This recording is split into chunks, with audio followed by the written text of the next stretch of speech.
تیری عظمتوں سے ہوں بے خبر،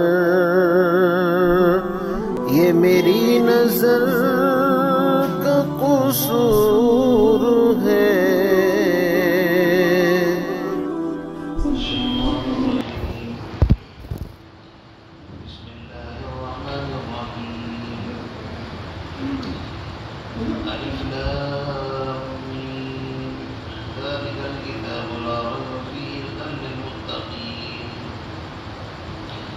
الذين يؤمنون بالغيب ويقيمون الصلاة ومما رزقناهم ينفقون والذين يؤمنون بما أنزل إليك وما أنزل من قبلك وبالآخرة هم يوقنون أولئك على هدى من ربهم وأولئك هم المفلحون. صدق الله العظيم.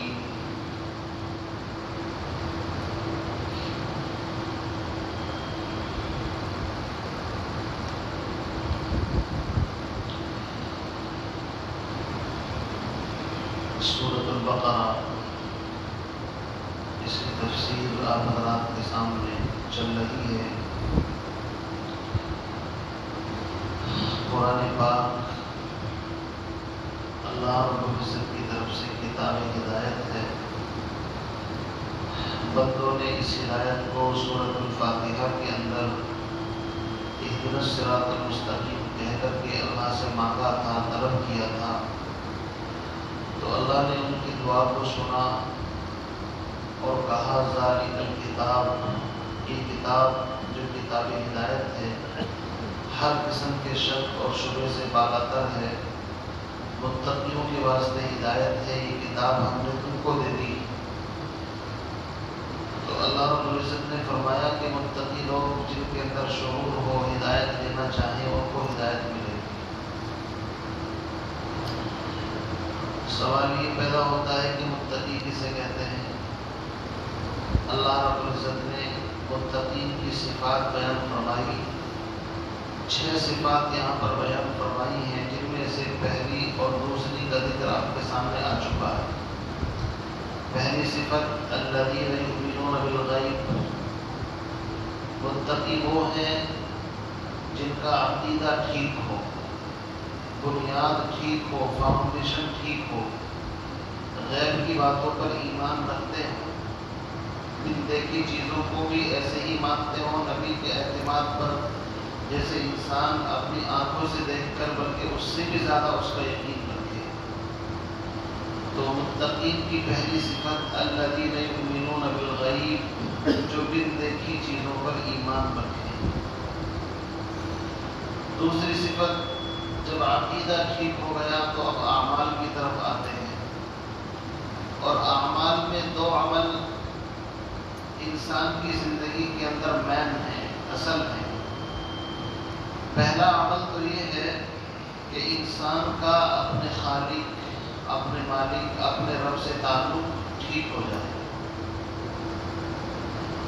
اگر انسان کا اپنے رب سے تعلق ٹھیک ہو جائے تو اس تعلق میں سب سے اہم چیز نماز ہے۔ نماز سے اونچا کوئی عمل نہیں ہے، اسی لیے حضور نے فرمایا من اقامها فقد اقام الدین، جس نے نماز کو قائم کیا اس نے پورے دین کو قائم کر لیا۔ ومن ہدمها فقد ہدم الدین، جس نے نماز کو چھوڑ دیا اس کی کوئی گارنٹی نہیں ہے، وہ دین کی کسی شعبے کے اندر بھی پورا نہیں اتر سکتا۔ اور کل تفصیل کے ساتھ میں نے آپ کو نماز کے بارے میں بتایا کہ نماز کتنی اہم ہے۔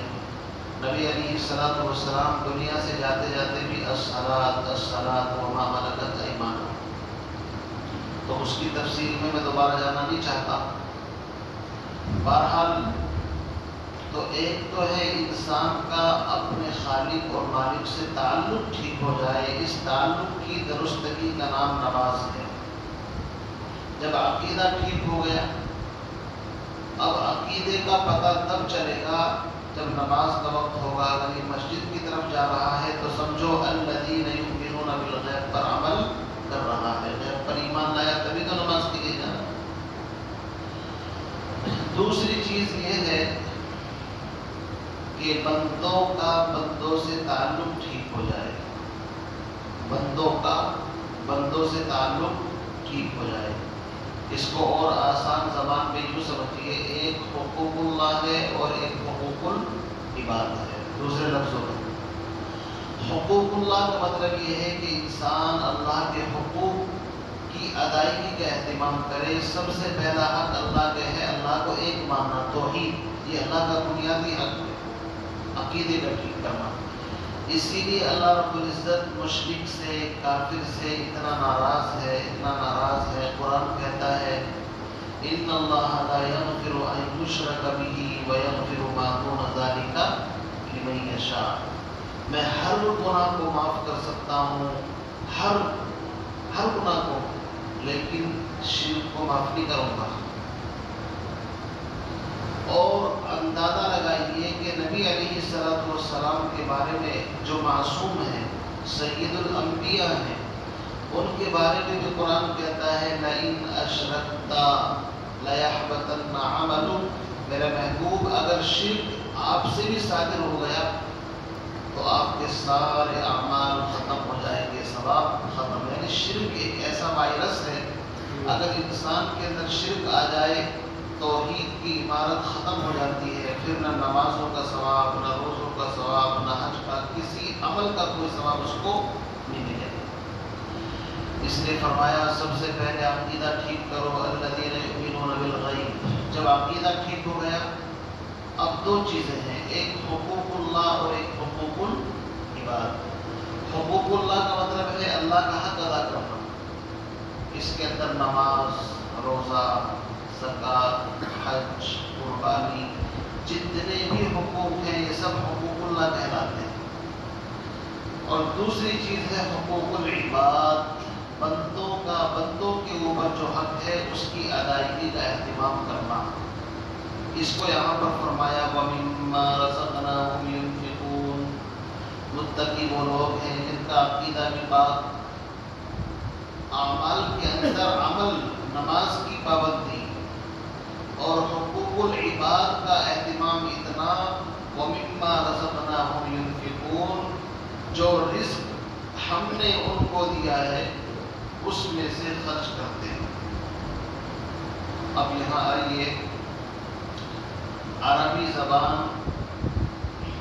بڑی فصیح، بڑی بلیغ زبان ہے، اور عربی زبان جو ہے یہ اتنی مالدار زبان ہے کہ اگر اس کی زکوٰۃ صرف نکال کر کے دوسری زبانوں کو خیرات کر دے تو وہ بھی مالدار ہو جائیں گے۔ اتنی بہترین زبان ہے عربی زبان، جنت کی لینگویج عربی۔ قبر کے اندر چاہے انسان کوئی بھی بھاشا جانتا تھا دنیا کے اندر، لیکن جیسے ہی مرتا ہے تو فرشتے عربی میں سوال کرتے ہیں من ربک کا، ہے نا، ما دینک کا، من نبیک کا، عربی لینگویج اللہ کو محبوب ہے۔ اسی لیے سب سے پیاری زبان کے اندر اللہ نے قرآن اتارا ہے، عربی زبان کے اندر۔ امام نماز پڑھائے گا لیکن نماز اس وقت تک نہیں ہوگی جب تک کہ عربی زبان میں قرات نہ کرے۔ اگر وہ فارسی میں کسی اور زبان میں قرات شروع کرتے ہیں، مثال کے طور پہ الف لام میم ذالک الکتاب سے ترجمہ پڑھنا شروع کر دے تو اس کی نماز ہو جائے گی؟ نماز نہیں ہوگی اس کی۔ نماز کے لیے شرط ہے قرآن پڑھا جائے عربی زبان کے اندر۔ اب دیکھیے یہاں پر اللہ نے فرمایا وَمِمَّا، اس کو سمجھیں۔ مفسرین فرماتے ہیں کہ من تبعیضیہ ہے۔ کیا مطلب یہ ہے کہ لفظ من، یہ جو مما ہے اس کا مطلب یہ ہے کہ مال کا کچھ حصہ، معمولی سا حصہ۔ اس کا ترجمہ میں اردو میں کر رہا ہوں۔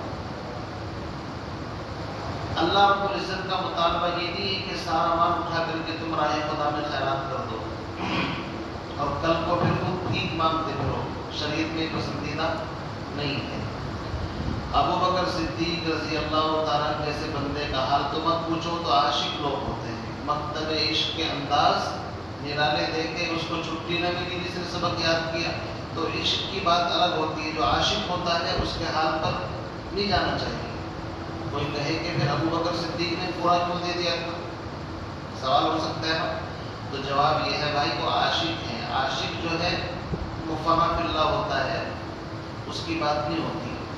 لیکن عام تعلیم یہ ہے کہ اللہ رب العزت نے مال کی خاص مقدار رکھی ہے، 2.5%، 100 میں سے 2.5% زکوٰۃ یہ نکالنی، بہت معمولی سے حصہ رکھا ہے۔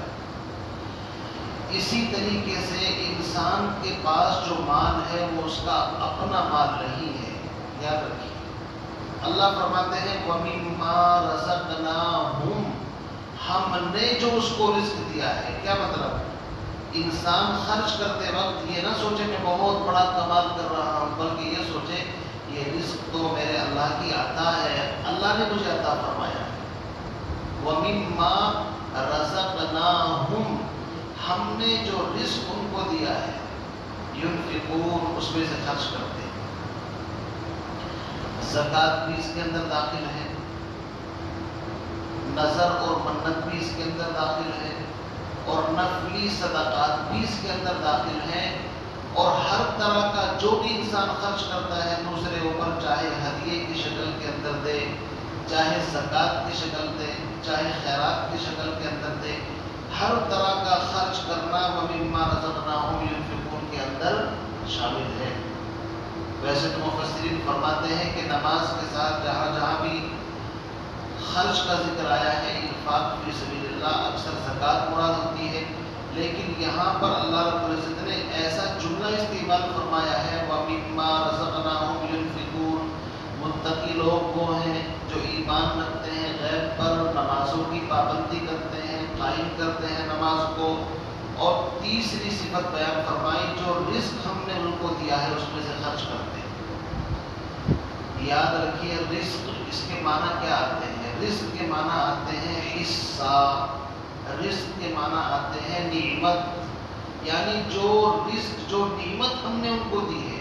یہ بھی یاد رکھیے رزق سے مراد صرف ہم تو سمجھتے ہیں کہ بھائی اس سے کرنسی یا پیسہ مراد ہے عام طور سے، تو جی لیکن ایسا نہیں ہے۔ رزق سے مراد ہر وہ نعمت ہے، ہر وہ فضل ہے، ہر وہ حصہ ہے جو اللہ نے کسی کو عطا فرمایا۔ ایک آدمی ہے غریب، پیسہ نہیں اس کے پاس، لیکن اس کے پاس علم ہے۔ کیا ہے اس کے پاس؟ علم۔ تو اب وَمِمَّا رَزَقْنَاهُمْ يُنْفِقُونَ کا مطلب یہ ہوگا جو حصہ، جو نعمت ہم نے اس بندے کو دی ہے وہ دوسرے پر اس کو خرچ کرے، یعنی وہ انسان علم دوسروں تک پہنچائے، پھیلائے، سمجھو اس نے خرچ کر دیا، جو چیز اس کے پاس تھی وہ خرچ کر دی۔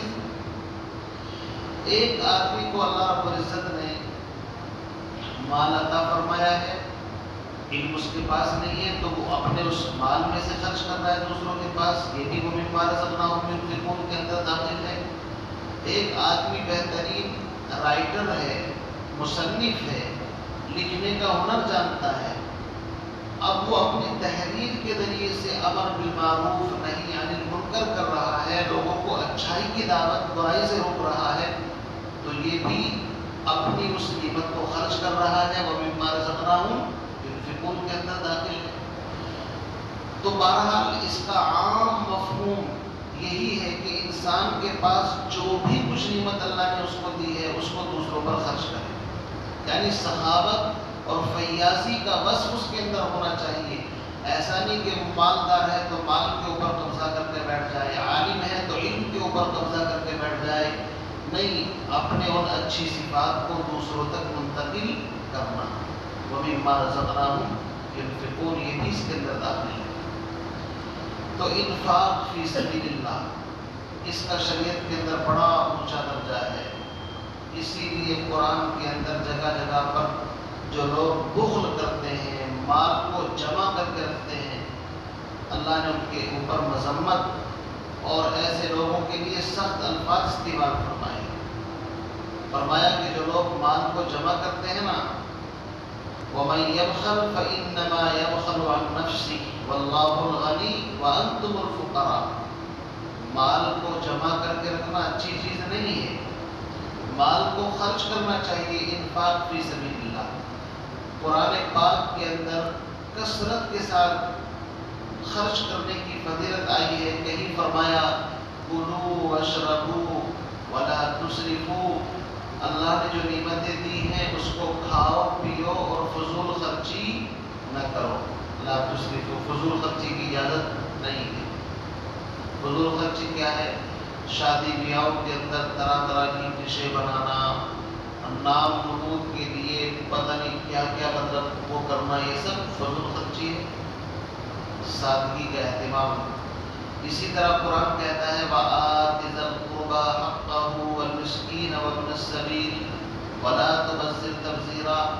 اللہ نے جو مال تم کو دیا ہے اس میں سے قریبی رشتہ داروں پر، یتیموں پر، مسکینوں پر، غریبوں پر خرچ کرو. وَلَا تُبَذِّرْ تَبْذِيرًا. لیکن تبذیر، فضول خرچی اور ریا اور نمود اس کی گنجائش نہیں. جگہ جگہ قرآن کے اندر آئے گا. کہیں فرمایا کہ تم یتیموں پر، مسکینوں پر، پڑوسیوں پر، رشتہ داروں پر خرچ کرو. قرآن ترغیب دیتا ہے صلہ رحمی کی. میرے عزیز بزرگوں دوستو، حدیث کے اندر فرمایا تہادوا تحابوا. آپس میں ایک دوسرے کو ہدیہ، تحفہ، گفٹ دینے کا اہتمام کرو. اس سے آپس کے اندر محبت بڑھے گی. تحابوا، محبت ہوگی. جو آدمی سخی ہوتا ہے، فیاض ہوتا ہے، ہر انسان کے دل کے اندر اس کی محبت آپ کو ملے گی. یہ بڑا سخی آدمی ہے. سخی آدمی کی مثال ایسی ہے جیسے نہر، اس سے کوئی پانی پی لیتا ہے، کوئی وضو کرتا ہے، کوئی اپنے کھیت کو سیراب کرتا ہے، سب کو بھلا ہوتا ہے. اور جو آدمی بخیل ہوتا ہے وہ دولت کے اوپر قبضہ کر کے بیٹھ جاتا ہے. کسی کو ایک چونی تک نہیں، پھوٹی کوڑی تک نہیں دکھاتا. لوگوں کو دلوں میں اس سے نفرت ہوتی ہے، بغض ہوتا ہے اس سے. اس لیے قرآن مقدس نے جگہ جگہ پر خرچ کرنے کی ترغیب کی. اور قرآن اگر آپ اس کی گہرائی کے اندر جائیں گے تو قرآن یہ چاہتا ہے کہ مال کسی ایک مٹھی کے اندر بند ہو کر کے نہ رہ جائے. کَيْ لَا يَكُونَ دُولَةً بَيْنَ الْأَغْنِيَاءِ مِنْكُمْ. بلکہ مال چلتا پھرتا رہنا چاہیے.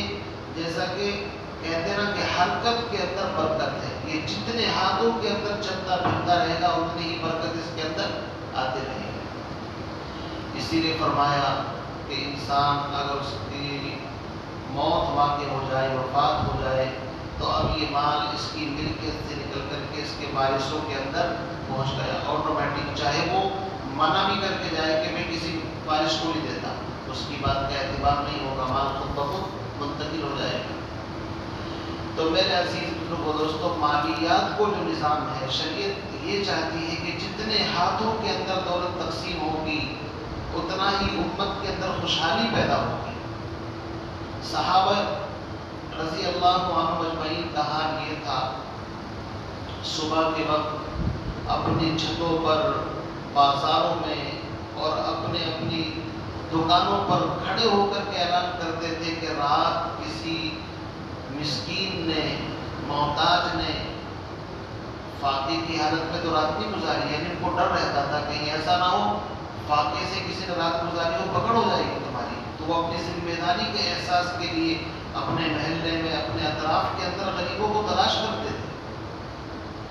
اور اس زمانے کے اندر ڈھونڈنے سے کوئی غریب نہیں ملتا تھا. آج تو اللہ معاف فرمائے، مسجد کے اندر اتنے غریب آتے ہیں، امام صاحب بھی سمجھاتے سمجھاتے پریشان. کل ایک آدمی چپٹ کر گیا میرے پاس کہ مجھے اعلان کرنا ہے، میں وہاں سے آیا ہوں، یہاں سے. اس کو سمجھایا بھائی وہاں کھڑے ہو جاؤ باہر. امت کا مزاج ایسا ہے، اللہ معاف فرمائے، مانگنے کو تو عیب سمجھ ہی نہیں رہے. مانگنا بھی عیب ہے. قرآن جب آپ پڑھیں گے، ایک طرف تو قرآن خرچ کرنے کی ترغیب دیتا ہے، لیکن دوسری طرف مانگنے والوں کے اوپر بھی بین لگاتا ہے کہ بغیر ضرورت کے مانگنا اچھی چیز نہیں ہے.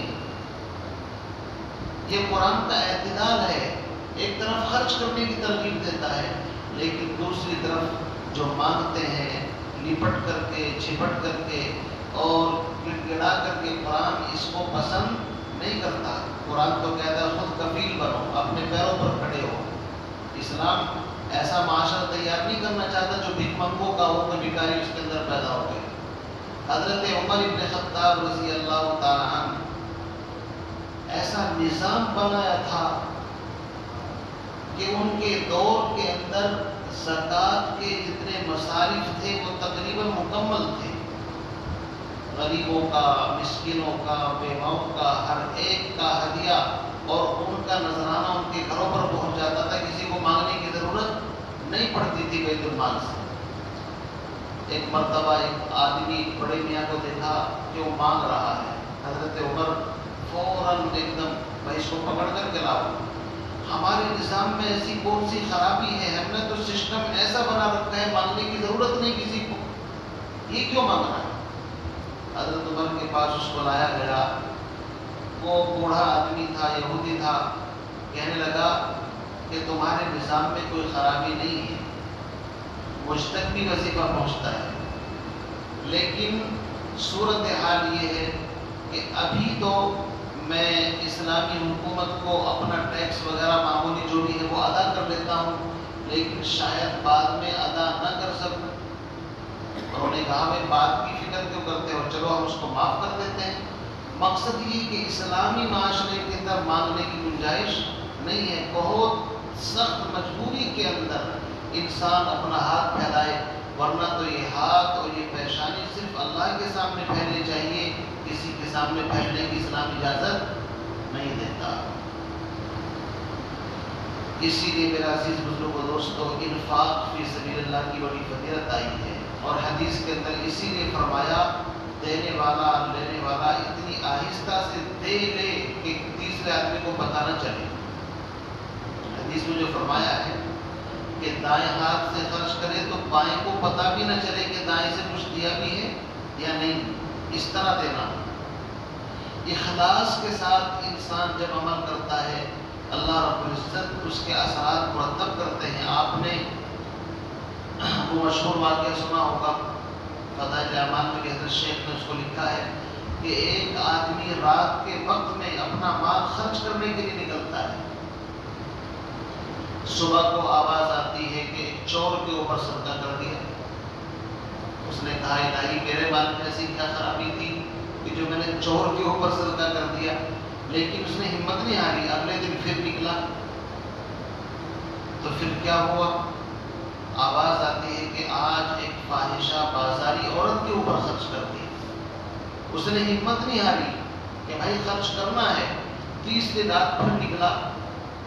صبح کو آواز آئی کہ آج ایک مالدار کے اوپر خرچ کر دیا. حالانکہ مالدار بھی مستحق نہیں ہوتا، لیکن اس کی نیت میں اخلاص تھا. وہ چاہتا تھا میں چھپ کر کے کروں، مجھے کوئی نہ دیکھے. اللہ نے اس کی اس نیت کی وجہ سے 3 لوگوں کو ہدایت دی. چور نے توبہ کر لی، یار اللہ کے بندے ایسے ہیں راتوں کو ڈھونڈ ڈھونڈ کر کے دیتے ہیں، چوری کرنے کی کیا ضرورت ہے. تو اس کی نیت کی وجہ سے اللہ نے چور کو ہدایت دے دی. فاحشہ بازاری عورت، اس نے کہا اپنا جسم بیچنے کی کیا ضرورت ہے، جب اللہ کے بندے اس طرح بھی مدد کرتے ہیں. تو اس نے بھی توبہ کر لی. اور مالدار وہ کبھی صدقہ نہیں کرتا تھا، مال نکالتا ہی نہیں تھا، وہ کنجوس تھا، مکھی چوس. اس نے کہا یار ایسے بھی اللہ کے بندے ہیں جو راتوں کو ڈھونڈ ڈھونڈ کر کے دیتے ہیں اور اپنا چہرہ تک نہیں دکھاتے، اور ایک تو ہے کہ مال کے اوپر پورا سانپ بن کر کے بیٹھ گیا، تیرے مال سے کسی کو فائدہ نہیں. تو اس نے بھی راہ خدا میں مال خرچ کرنا شروع کر دیا. تو میرے عزیز دوستو، اخلاص کے ساتھ انسان اگر 1 درہم 1 چمنی بھی صدقہ کرتا ہے یا ہدیہ کرتا ہے، اللہ اس کے اثرات بھی پیدا کرتا ہے، ڈالتا ہے دلوں کے اندر. تو اس لیے یہاں پر فرمایا وَمِمَّا رَزَقْنَاهُمْ يُنْفِقُونَ. غزوہ تبوک کے موقع پر نبی اکرم صلی اللہ علیہ وسلم نے چندے کی اپیل کی. بہت سارا مال اکٹھا ہوا. ایک صحابی آئے شام کے وقت میں تھوڑے سے کھجور لے کر کے، کھجوروں کا زمانہ تھا. نبی اکرم صلی اللہ علیہ وسلم نے صحابہ سے فرمایا ان کھجوروں کو اس سارے ڈھیر کے اوپر ڈال دو. ہو سکتا ہے کسی کی نیت کے اندر تھوڑی بہت اگر کچھ کمی رہ گئی ہو، اللہ اس کے ذریعے سے پورا کر دیں گے. یہ صبح سے شام تک محنت کر کے کھجوریں لے کر کے آیا ہے. اللہ رب العزت انسان کی نیت کو دیکھتے ہیں، وہاں پر کوالٹی چیک ہوتی ہے، کوانٹٹی نہیں دیکھی جاتی. ایک آدمی بہت پہاڑ کے برابر تھے لیکن نیت یہ ہو کہ بھائی لوگ مجھے سخی کہیں تو وہ تو مشہور حدیث ہے کہ ایسا سخی تو جہنم کے اندر جائے گا, ایسا مجاہد جہنم کے اندر جائے گا, ایسا عالم. 3 قسم کے لوگ ہیں نا جو جہنم کے اندر ڈالے جائیں گے. عالم اتنا بڑا کیوں, لیکن نیت یہ تھی کہ لوگ عالم کہیں, تعریف کہیں, تو اس تعریف سے کیا بنا ہوا, جہنم کا ایندھن بن گیا. سخی رات دن راہ خدا میں مال لٹانے والا, نیت یہ تھی کہ لوگ سخی کہیں, اللہ کہے گا جہنم کے اندر ڈالو اس کو. مجاہد جس کا خون کا قطرہ زمین پر گرنے سے پہلے بخشش کا وعدہ, لیکن بہادر کہلانے کی نیت. تو میرے عزیز یاد رکھو, انسان کا جو عمل ہے وہ ریاکاری ایک ایسی چنگاری ہے سارے عمل کے ثواب کو ختم کر دیتی ہے. ہمارے دل کے اندر یہ بات آئے, ہماری کوئی تعریف کرے کوئی فرق نہیں پڑتا, ہماری کوئی برائی کرے کوئی فرق نہیں پڑتا, بس ہماری نظر یہ ہو کہ جس کو راضی اور خوش کرنا ہے اللہ, اگر وہ راضی ہے, جو تو میرا تو سب میرا, فلک میرا زمین میری, اگر ایک تو نہیں میرا تو کوئی شے نہیں میری. اللہ اگر راضی اور خوش ہے تو سب کچھ ٹھیک ہے. اور اگر اللہ رب العزت کی نظروں میں کوئی ویلو نہیں ہے اور دنیا کے لوگ ڈھول بجاتے پھرے, بھائی اس سے کوئی فائدہ ہونے والا نہیں ہے. اسی لیے فرمایا کہ خرچ اس انداز سے کرو, دائیں سے دو تو بائیں کو پتہ بھی نہ چلے. تو متقین کی تیسری صفت کیا ہے, وَمِمَّا رَزَقْنَاهُمْ يُنْفِقُونَ, جو رزق ہم نے ان کو دیا ہے اس میں سے خرچ کرتے ہیں, زکوٰۃ بھی دیتے ہیں, نفلی صدقات بھی کرتے ہیں, اور دوستوں کو گفٹ ہدیے تحائف بھی دیتے ہیں. اور اللہ نے اگر مال دیا ہے تو مال کو خرچ کرتے ہیں, علم دیا ہے علم کو خرچ کرتے ہیں, اور کوئی صلاحیت دی ہے اس صلاحیت کا استعمال کرتے ہیں, اللہ کی مخلوق کو فائدہ پہنچاتے ہیں. تو بندوں کا بندوں سے تعلق ٹھیک ہو جائے. وَمِمَّا رَزَقْنَاهُمْ يُنْفِقُونَ, سارا کا سارا مفہوم قرآن کی اس ایک چھوٹے سے لفظ کے اندر شامل ہے. اب اگر اس کی تفسیر کرتے رہے مہینے گزر جائیں گے ایک ایک ٹاپک کے اوپر الگ الگ. تو میں نے اجمالاً آپ کو بتا دیا کہ تیسری صفت متقی لوگوں کی وہ ہے جو اپنی ذات سے اللہ کی دوسری مخلوق کو فائدہ پہنچاتے ہیں, مال سے بھی, علم سے بھی, صلاحیت سے بھی. اللہ رب العزت نے ایسے لوگوں کو متقین کے تیسرے نمبر پر رکھا ہے. ایمان بالغیب, اقامت صلاۃ اور انفاق فی سبیل اللہ. اللہ تعالیٰ سے دعا فرمائے مجھے آپ کو راہ خدا میں اپنی صلاحیتوں کو, جان کو, مال کو, ہر چیز کو اللہ کے بندوں تک پہنچانے کی سعادت اور توفیق نصیب فرمائے. سبحان اللہ و بحمدہ, سبحان اللہ.